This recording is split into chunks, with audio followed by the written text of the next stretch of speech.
Hello, everybody. I'm Steve Dodge. Welcome to another edition of Warm Toast at the Players' Cup. Today we are joined by Dana Vicich of Team Vibram. Welcome, Dana. Hey, Steve. How you doing? I'm doing great. I'm very excited to see you down at the Players' Cup this year. Actually, I won't be at the Players' Cup. I'll be at home watching all my brackets that I filled out. Oh, okay. Well, I guess we'll get to that. I'm sorry you won't be able to join us. Hopefully you'll make it next year. I'm planning on it. Fantastic. I know you got a top 10 finish at the USDGC, one of the few 1,000 rated players to be a top 10 finisher. Congratulations. Thanks, appreciate it. Who else were the other top 10 finishers at the USDGC this year? A couple of names that most people might recognize would be Dave Felberg, and then we had Juho. Oh, yeah. Don't have to say his last name. He's from Finland. Absolutely. Nice guy. But those are maybe your household names you would recognize. So you got Juho, Feldberg, and Dana. Yeah, that's all. Yeah. Now, before we get into the Players' Cup picks, what I want to get right to, I'd like to have you tell us, do you have a favorite disc? What is your most prized possession disc that you've got? Well, I've got them right here, and I've got two of them. And what you're seeing are two Vibram Ridges, and they are the prototypes for the Vibram Open fundraisers, the Ultra Firms. And I like a little harder putter, and got to test these out prior to you guys making them, and I love them. They're my favorite discs, and I don't know where I'd be without them. I actually remember the day going through the plant, and you said, "Hey, can I get a little firmer disc?" And Aaron built something for you, and Vibram Open benefited with the super firm fundraisers. So. Yeah, everyone should pick them up. Pick one up. Maybe two. Would you say everybody should throw their favorite, their most prized disc? Yeah, throw it. Yeah, throw it. Don't put it on the wall. Throw it. Or putt it. Whatever. Right. So let's jump right to the bracket. Yeah. The first bracket that I've got pulled up here is the PDGA quadrant. And what I want to have you tell us is, in that quadrant, what is your most favorite pairing in the Sweet 16 in the third round? In the third round, okay, I'm looking at that, and is that the Nico Locastro and Nick Gagne? Yeah, we can do that one. Yeah. I think that's actually the Disc Nation quadrant, but that is okay. Okay, we'll go with the Disc Nation. Absolutely. Yeah, that Nico Nick matchup. Nick is really blown up this year. He's from Maine, and he hit the national tour, and he's had some really good events. And of course, Nico's the defending champion. But in the end, I've got Nico beating Nick. I think that'd be a good match. If you had 3 email addresses and you were able to do 3 picks, would you pick Nick to win one of those? Yes, I would. Yeah. Yep. I've got 2 email addresses, and I picked Nick to win one of those and Nico to win one. That was a tight match. Yeah. And no disrespect meant to Adam Hunt. Oh, actually, I've got John Fowler beating Nico in the one right before that, actually. Because he's a Southern Nationals boy, and I think down in Texas, I think he might be a force. Yeah, John, I've seen him play. He's a good one. Yeah. He's good. Yep. Okay, so now let's move over to the PDGA quadrant, which is where the number 1 seed Nate Doss is. Okay. So what do you have going on in there? Yeah, that Sweet 16 matchup there between Will Schustrick and Barry Schultz.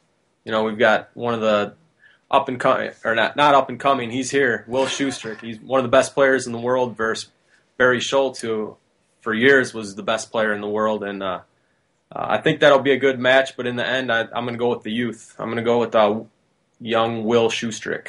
That's a tough pick right there, because Barry, in my opinion, Barry's the most accurate driver we've seen on the tour ever. He is. So. But I played some rounds with Will this year, and it's unbelievable the shots he's throwing. Yeah. So. Yeah. Do you have Will winning that quadrant, beating out Nate, presumably? I've got 2 brackets filled out. I cheated. I've got Nate Doss winning one bracket, and I've got Will going in the other. Okay. So that's a tough one right there. Yes, it really is. And those two guys being in one quadrant, I mean, I look at all the other guys. I look at Ken Franks. I look at Paul Dories. I look at Derek Billings. Jay Redding, really good players, but they've got to get by a couple of tough guys. Right. And those two are playing at the top. Nate coming off the World Championship and Will coming off a phenomenal season. So those are two tough ones to get by. You could arguably say that Will Schustrick is the current U.S. Open champion.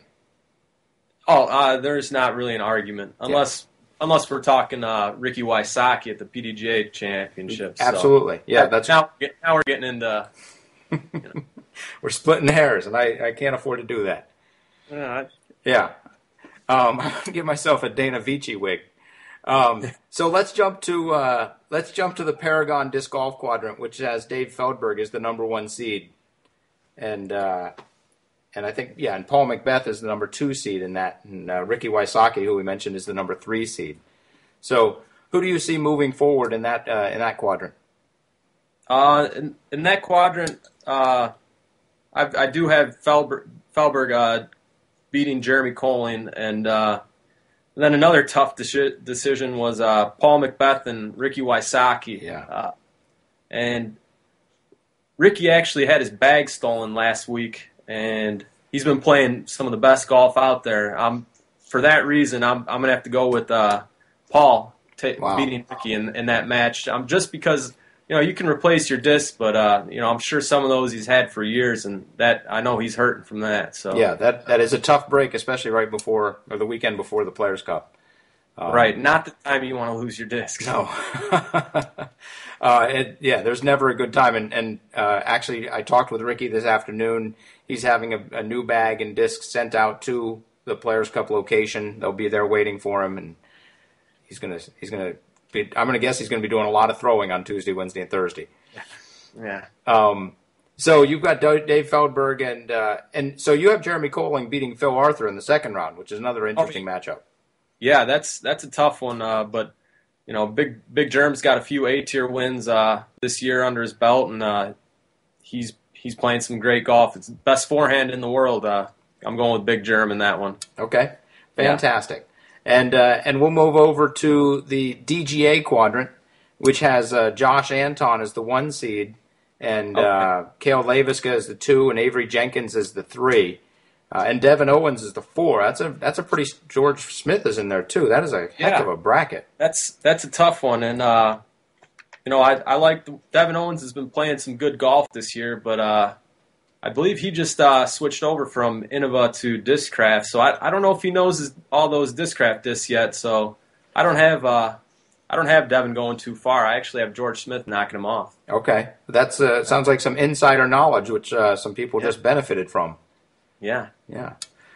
So we've got George Smith advancing to the third round. Would he be playing Josh Anton, presumably? He's playing Anton, and that's about as far as George Smith is going to make it. Okay. Josh Anton, he's the real deal. That guy practices more than anybody, I hear. So yeah, I know he'll be ready. Now, when you say practices, does he practice driving, putting, approaching, everything, or one thing in particular? Every day he's out in the field throwing all his discs and putting. Wow. And you know that Players Cup is in the back of his mind.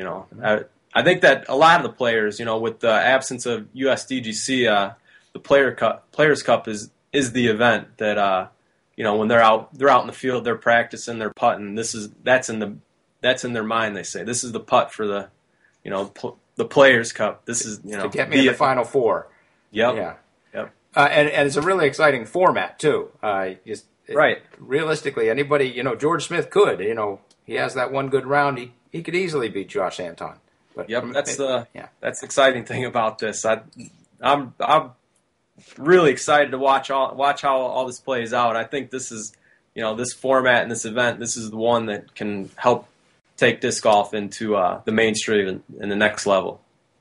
Thank you very much. That's our goal, and hopefully we'll do it, and hopefully people will watch you say that and they'll believe.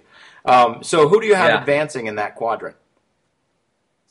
Well, I do have I had another tough call between Cale and Avery, and that's a coin toss right there. But I'm gonna have to go with the Midwest guy, Cale, and unfortunately, Cal's going to win that one and then fall to Anton in the, to get to the Final Four. So do you have all the number one seed? Oh, wait, you did not have Nico advancing. Wait, no, you did. You were split on that. Nico. Okay. Yeah, I got. Yep, they're number one for a reason, and they're moving on. Mm-hmm. So we go to the Final Four. The decisions get even tougher. You've got Doss versus Anton, and you've got Nico versus Feldberg. So who's going to the finals? I've got Nico and Anton going into the finals. Wow, very good picks. And and it's interesting. I think in my bracket I went the exact opposite. So that's just it clearly could go any which way. All right. Well, maybe you know what, Steve, you should get in with me and my friends. We actually we're all throwing in $5, and we're gonna keep points, and winner takes all. So you're more than welcome to join us. You take PayPal? Oh yeah. Okay. Yep. I'll PayPal you $5. I'll fill out my bracket. I'll PDF it to you. I'm in. All right. Yeah, we're having a lot of fun with it. The smack talking's already begun. So now, how much money am I going to be taking from you guys? Oh, well, you're probably going to be looking about 15 to 20 people at $5 a pop. So winner take all. Winner take all. Yep. Okay. Yep. Fantastic. So you can win, sign up for a few tournaments, or I could sign you up for a few tournaments. Yeah, sign me in. Yeah. So you've got Nico and Josh going to the finals. Do you want to predict a winner? Yeah, I'm saying Nico repeats. He's beyond due for to get hot. He kind of had a slow finish to the season, and I know that's just eating him up. And if anyone practices more than Anton, it'd probably be Nico. So I think he's going to be ready, and I think he's going to take it. And by slow finish, you mean relative to Nico's standards? Correct. I mean, anybody else who had a finish like that, finishing the second in the Vibram Open, winning the national tour. Oh, yeah. I would be thrilled with it. I suspect it for Nico, it was probably not as much as he wanted, but still a very, very good finish. Yeah. Well, thank you very much, Dana. Was there one more question I had? Do you remember? It seems like, oh yes, I wanted to ask if there was one thing that you would have people do to grow the sport, to grow the Players' Cup, to tell their friends. What would one thing you would tell people watching this? What should they do to help grow the sport and the Players' Cup? I say they should hop online and fill out a bracket and start their own pool. Start your work pool, start a league. Your disc golf league. Get everyone together and have a pool. And this is the March everyone fills out a March Madness bracket. Why not fill out a November or October Madness disc golf bracket? You don't have to know anything about disc golf, just like you don't have to know anything about NCAA basketball. Right. So you might be, I'm not.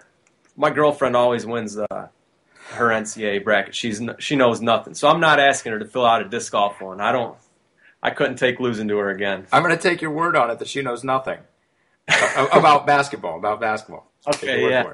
I know I picked Butler to go all the way, and they didn't quite do it. And it'd be really exciting to see a Butler make it to the finals this year. Yeah, and it'll be fun, and I'm sure someone I had one of the cooks at where I work fill out a bracket, and they know nothing, but I'm sure they're gonna take it down because that's how it works out. Now let's have just a little bit of fun. Because we're all done with our interview, we can cut it off anytime. We can just say that's the end of it, and we don't have to have any of this on, but we're going to show it anyway. Okay.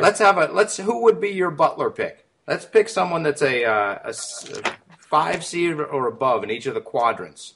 Who has a chance of making a run that we've not heard of or we don't expect? All right. There's one guy that's on my radar that might surprise a few people. You might not recognize his name. It's Mitch Sonderfan. And you may think I'm just saying that because Mitch is fellow Team Vibram, but if you check out Mitch's stats, he's on fire. He's winning tournaments left and right by dozens of strokes out in Colorado, and hey, he's hot at the right time, and you're absolutely right. And I mean, he'd have to go through Eric McCabe, Paul Ulibarri, and Nico Locastro just to get to the quarterfinals. But you're absolutely right. He's been playing 1040, 1050 golf in at least 2 of his last 3 tournaments. So. Right. He's on fire, and that's like I said. It only takes a couple hot rounds, and you're there. That's right. So Mitch Sonderfan is our Butler pick of the day. Yep. Mitch Sonderfan, Butler pick of the day. Well, I'm glad I asked that last question. Thank you very much, Dana. Have a great winter. Good luck in your bracket. I expect you'll get second or so. Yeah, probably to the cook out at Pine Hills that knows nothing about disc golf.